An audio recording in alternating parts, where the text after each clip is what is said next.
Hey there, welcome back to Work-Life Harmony podcast. If you are choosing to watch us on video, you can see we're keeping things very casual here today because sometimes that's just how we roll. But it is that time of year when everybody, I see posts all over social media, everybody's talking about what planner do you use? What planner do you use? Obviously, I will cut to the chase. I'm going to ultimately recommend the planners that I built and sell, but I also recognize there are other good planners out there. So I just want to make sure that the biggest takeaway from here is for you to understand what you need to look for, what you need to think through when it comes to deciding if you are looking for a planner for 2022, some common pitfalls that you might want to avoid, etc. But before we even talk about understanding, the right planner for you, the very first decision that you need to make is, are you committing to a paper planner, a digital planner, or an electronic planner? And so whenever I talk about this, most people understand the difference between, paper and what they think is digital, but then they always say, well, what do you mean by digital versus electronic? What's the difference? So I want to first walk through each one of those so that you understand what they are, and then we'll talk about what you want to look for in a planner, because that applies to, doesn't matter which type of planner you choose. So first and foremost, paper planner, obviously it speaks for itself, right? This is a physical planner that you can hold in your hands. It's like a book, and you are writing with either pens or pencils directly onto your planner. So that is what I mean when I talk about a paper planner. Now, I have done other episodes on things to look for specifically with paper planners. And so I'm not going to do a deep dive on that. You can go catch some of those other episodes, but that's what a paper planner is. A digital planner, which is something that's still on the newer side, is basically a planner designed to be used on a tablet. So for those of you watching the video, I'm holding up an iPad here, and they work best when you've got one of those pencils. So this is the Apple Pencil. And again, they can be used on any tablet, but I want you to understand a digital planner is basically a paper planner, but you're interacting with it on a tablet. Okay, so instead of writing with a pen on a piece of paper, I am writing on my tablet inside of a digital planner. Now, I've got a video available on my website showing you the digital planner that I have as well. So I have taken my top paper planner and taken that exact planner and turned it into a digital format for people who like to do it on a tablet. The real value in that, or the difference, is if you are already a hardcore tablet user and you're in that all the time, there is really no reason for you to have the paper one. Go ahead and grab a digital planner and make that your planner. Obviously carrying a tablet around takes up a lot less space than a physical planner, right? So now let's talk about a electronic planner. What I mean when I say electronic planner. Now, the difference between digital and what I'm talking about when I say an electronic planner is a digital planner is simply, think of it, anything you can do on your paper planner, you can do on the digital. That's it. Digital planners don't talk to other applications. Electronic planners do. So the most common example I can give when I talk about an electronic planner is your Google Calendar or your iCal, whatever you may have online that you can actually integrate with other applications. So if I have something on my iCal, I can actually pop up a reminder for me. Those are electronic planners. They are actual pieces of software that can integrate with other things, that can push notifications to your electronic devices, etc. Digital planners are basically, again, paper inside your tablet. So a digital planner is not going to talk to your Google Calendar. A digital planner is not going to send you notifications because it isn't actual software. I'll get just teeny tiny tech for my tech fans out there, a digital planner is just basically an editable PDF document with some links in there. So that's why it's not going to be integrating with other systems. So now that we've talked about the difference between the three planner types for you to consider, I want to talk through how you might want to decide which one's going to be the best fit for you, because I'm not here to tell you you've got to use one specific one. All three are fantastic. Where the magic lies is making sure you're picking the right one for your lifestyle. So let's start, actually, we're going to go backwards with this one. So let's start with that electronic planner, the Google Calendar, iCal, etc. If you are somebody who has a lifestyle where you are in front of a computer screen, not your phone, a computer screen with a lot of visual real estate for the times of your day when you are making yes, no decisions about how you're spending your time, when you are saying yes to appointments, when you're planning out your weeks, then a digital planning system could be the perfect solution for you. When I was still in a full-time corporate role and, spent 50 hours of my life every week staring at a large monitor, I was fully electronic on Google Calendar. So I was at my desk where I could see my month at a view. I could see my week at a view anytime I was making yes, no decisions about how to spend my time. And my weekly planning was happening right inside of my Google Calendar.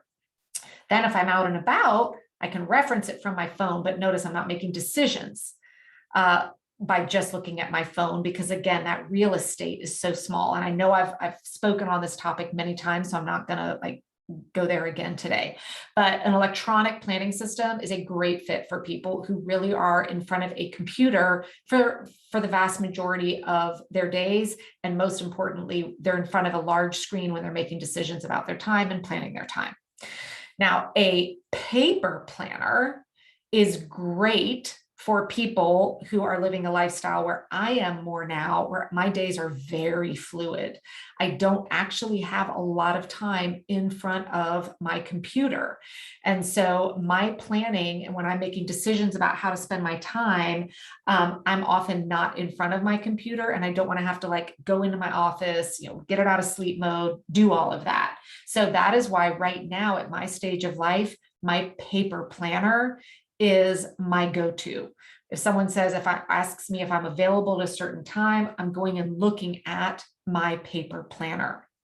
And it's very, mobile. I can take it with me on a trip if I need to. So now let's talk about then this digital planner. Where does that come in? A digital and paper planner are essentially the same, but a digital planner is a fantastic win for people who use their tablet all the time. If your tablet is your go-to for, I know a lot of people are even using them almost as their computers now, that is an awesome solution because it's a lot more portable than carrying a paper planner, right? Now, a couple of weeks ago, I had Karina Gardner on the podcast. She is a professional designer. She does a large portion of her designing on her tablet with her pencil. She is in her tablet all the time. She is now switching from the paper planner to the digital planner because that is her go-to. I personally am not a tablet user. I'm either at my desk working, or if I need to reference things, I'm kind of using my phone. So because a tablet is not part of my everyday lifestyle, I actually don't have one that is, kind of mine. We have this one tablet in our house that is mostly what we let our daughter use. That's why the paper solution has been great for me. So again, all three are great options. You just need to make sure you're picking the one that is best in alignment with your current lifestyle.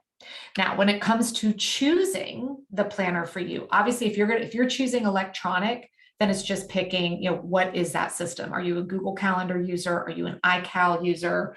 There are other ones out there. Those are the two main ones that people are going to be picking. So there really isn't much to talk about because they're all going to give you the same feature functionality. Now, when you're trying to decide upon a digital or paper planner, if the only caveat you need to think about on a digital planner is to make sure that whatever tablet you're using that it actually is supported on that tablet. Most digital planners are actually loaded inside of apps that you put on your tablet. So the two most popular ones, if you are an Apple user, is you will need to get the GoodNotes app, which I think cost about $7. And then you can put any of those kind of editable PDFs in there. If you're an Android or other user, I think it's Xodo, XODO. And so you're actually pulling up that app, and then your digital planners in there. So you just need to make sure that you have a tablet that can support loading the app that you need. That's really the only decision you need to make there. So now let's talk about, how do you decide on your paper or digital planner? Because the rest of this conversation is the same, whether you're going to be paper or digital. You know, the very first thing I'm going to say, because of course we talk about it often, it's got to have a weekly view. If you are new to my podcast or new to hearing about my methods and my proprietary time management methods, everything is centered around the concept of a weekly plan, not daily planning. So I will never personally recommend that you go and grab a planner that has the day, 1 page per day, and you're planning day to day to day.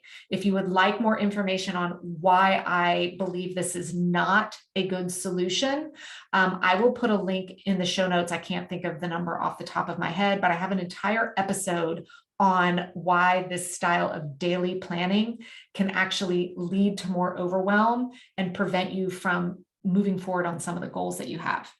So first and foremost, it's got to have the weekly view. Secondly, in that weekly view, you really should be getting a weekly planner that doesn't just have a blank rectangle, but actual hours of the day. So this is why I always encourage people to get a weekly planner that has columns for each day of the week. So that way it kind of lines up with the hours of the day. When you just have a blank rectangle and you're writing stuff in, you can't see any consistently. It's really hard for you to map out available versus unavailable time. I could talk on that for hours, but make sure you're picking a weekly planner that actually has the hours along it. So you're not just writing down, doctor's appointment in a square, but you're actually writing it next to, if it's at 3 o'clock, right next to the 3 o'clock, you're writing around doctor's appointment and you're blocking off all the time that you need for it. Another thing that I want you to think about with your weekly planner, either digital or paper, is there needs to be space for you to write some of those low-hanging tasks per day. So I always encourage you, and my top planner has this, where every day you've got, the column to write down all of your appointments, and then there's space below each day for you to jot down any additional tasks, things that you just don't want to forget that don't require an actual appointment or blocked off time on your calendar to get them done.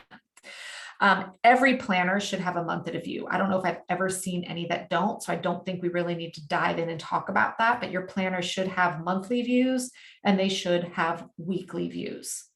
Now, believe it or not, I'm going to end the conversation right there, which may surprise some of you. And the reason I'm going to end it right there is because a planner's sole purpose in life is to tell you what you should be doing and when you should be doing it. It is to help you manage and control your time. So I am a firm believer that you should not be purchasing any planners that include all this other extraneous stuff, because the ones that don't do what a core planner is meant to do very well, because they're trying to add in so many other things. So what do I mean when I talk about all the extraneous stuff? People are looking for planners that will track out entire fitness routine schedules, map out all of their health goals, all of their meal planning, all of their journaling, all of their vision boarding, goal breakdown, etc. When you try and combine a true weekly planner whose sole purpose is to tell you what you should be doing and when you should be doing it, in with all of those other tools and things that you want, The only way you're going to get one that could do it well is your planner is going to be like 4 or 5 inches thick and weigh 10 pounds. Who wants that, right? Now, I'm not saying those other things aren't important to have. I absolutely have them and use them myself, but they are separate resources, and I'm not looking at them every single day or using them every single day to help me know what I should be doing and when I should be doing it. So all of my more strategic, high level goal setting, visioning, all of that, that is done in a planner, for like I like to call it my guide. That is done in a whole separate book that's actually digital and paper as well. But my planner, my what am I doing and when I should be doing it, should be just that. Because honestly, the guide that I use is a good 80, 90 pages long already. So imagine if I was combining that with my very pragmatic, tactical, here's my day-to-day life. So I hope that you found this helpful. Obviously, I'm going to tell you to go grab and check out the Top Planner if you're currently not a Top Planner user. It really is the #1 time management system for women out there. And you can just go to thetop.planner.com. I've got a link in the show notes here as well for you. And you can go ahead and grab the 12-month Top Planner, the exact one that I use. And as an added bonus, you actually get online courses with the planner. So when you purchase the Top Planner, you're going to get a pre-recorded version of my Signature Top Bootcamp, but then you're also going to get an entire course that teaches you exactly how to use every single element inside my planner. I don't know about you, but I don't know any other planner that you can walk into Staples or Target and get, and then have the person who designed it telling you exactly how to use the planner. So you're going to get that inside of my Top Planner system. And then if you want to check out the digital, again, it's the exact same planner, but just digital format. You can, I've got the link to the show notes as well, but you'll be able to see right on my website under the Top Planner heading, I've got a link to the digital planner. And I've got a video showing you the digital planner in action. So you can kind of see what it looks like when you're on the tablet. And with that, you can go ahead and grab the digital planner for all of next year, and you'll be set to go as well. So I would love to know which direction you feel you're going to go towards for 2022. Are you going to be electronic? Are you going to be paper? Or are you going to be digital? So when you're listening to this, go ahead, take a screen capture, share it out onto your social media and tag me on it. And let me know. Say, hey, Megan, I'm going to be doing digital, or I'm going to be doing paper. I'm going to be doing electronic, because I feel there's some real shifts going on right now. And so I'm really curious to hear what system everyone's going to be using. For 2022, I'm currently locked in with paper. But if I'm contemplating the idea of thinking about going to the digital planner, but I'm pretty sure you'll probably see me with the paper planner for all of 2022. Have a great one, everybody.